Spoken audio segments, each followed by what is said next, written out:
Fast forward, I end up calling my dad, and you know, I like I actually tried to cancel on him. This is the part I left out in Software Underbelly. I was like, you know what, Dad, it's cool. Like, you know, he's like, oh, what do you mean? All right, whatever. He got kind of mad, right? And so I called my pastor right away, and he's like, Johnny, come to the church. Let's talk. So before I met my dad, What made you want to cancel?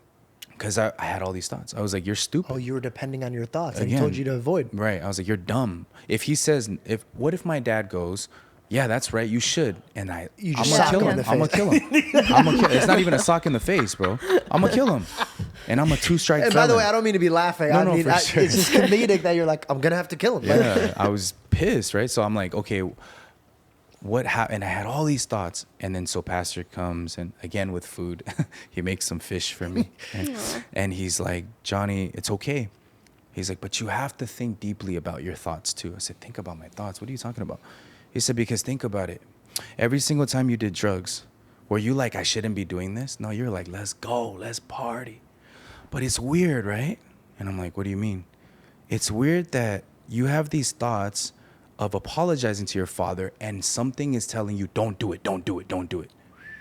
And that's, I got goosebumps. Deep. Yeah, and that's when I was like, Where was oh those my thoughts God. during the drugs and the jail and the Yeah, robbing? all that. Wow. So he's like, it's Satan trying to stop you and block you from your blessings. Amen. And so I was like, amen. So I was like, okay. And again, even though I'm driving, they're just popping up. And then he tells me, Johnny, trash inside of a trash can is okay, right? It's when the trash comes out and it's all over your bed and it's all over your house. That's when it becomes an issue. Your mind is like a trash can.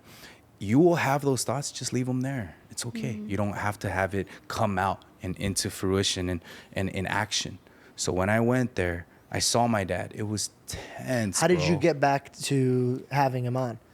So yeah, I called him and I was like, let's How was meet his up. energy there when you called He him? Was was he like, come on, dude. Yeah, Going back and forth. Yeah, he was basically like, what are you doing? Like, I have stuff to do. And immediately a thought shut up. You mean you got to drink more? Like, what do you know? Like, I was like, Like, this, maybe you know? had a son to raise, Yeah, bro. it's Like, like- yeah. For real. Bro, But, I'm yeah, sorry. for real. But it's like, I had those thoughts, honestly, Yeah. being Yeah. real and raw. And I was like, man, this guy. To But fight your flesh. It's hard. yeah, it was tough. So I was like, let's meet up. And I was like, I'll pay for the food, blah, blah, blah. He's like, okay, cool. So we meet up. And again, I see him and he's just like fidgeting, right? He's like, I remember this vividly. He's doing this and he's like, and he's sighing. And I get there. His heart's probably racing. Yeah, My it's heart's for racing sure. just watching you Yeah. imitate him, dude. Yeah, and I was like, I sat there and I felt like I was in a dream. It was weird. I felt the cold sweats. I felt anxiety. It felt like when I was fighting my case. Like it felt like, dang, I'm meeting this dude and I'm shocked that I'm seeing him. But I also felt kind of peace. It was a internal conflict, right? So I sat down, we're eating Vietnamese noodle soup, pho, right? And I'm staring at the chopsticks, he's staring like at the wall, and it's just weird. So in my head, I'm like hearing pastor's voice, right? Johnny, just apologize. It's okay. So I say, Dad, I'm sorry, I'm sorry that I was a bad son. I'm sorry that, I was like a gang member and I wasn't there for you, and my dad just looks up at me and then he starts bawling. Just bawling his eyes out.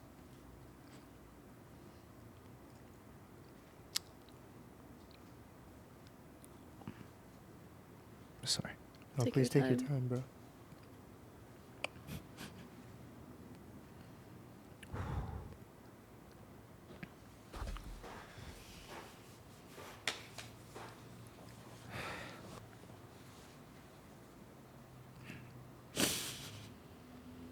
So I was, What a beautiful moment, bro. I was really shocked. And it just, it's just,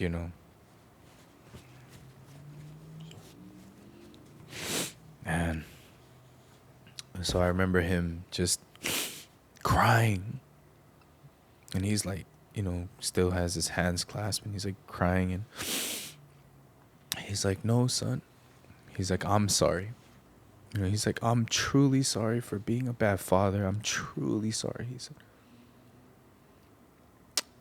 I couldn't stop drinking. I wanted to, but I couldn't. And I just remember like my body just getting up and like hugging him, you know.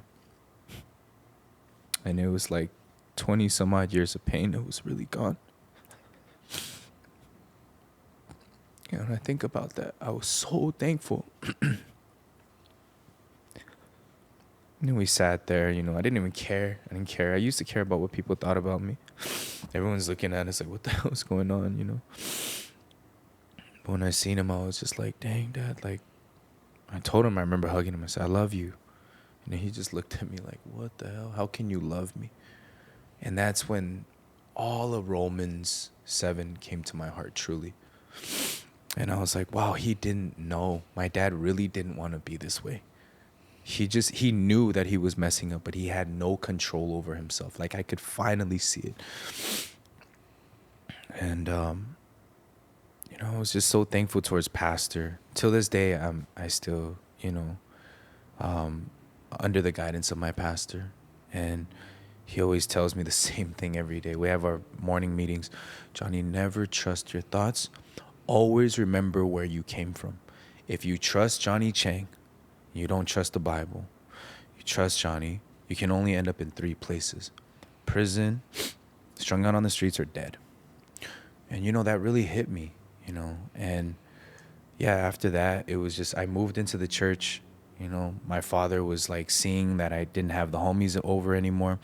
He would see me carry a gun, no more carrying a pistol, no more drugs.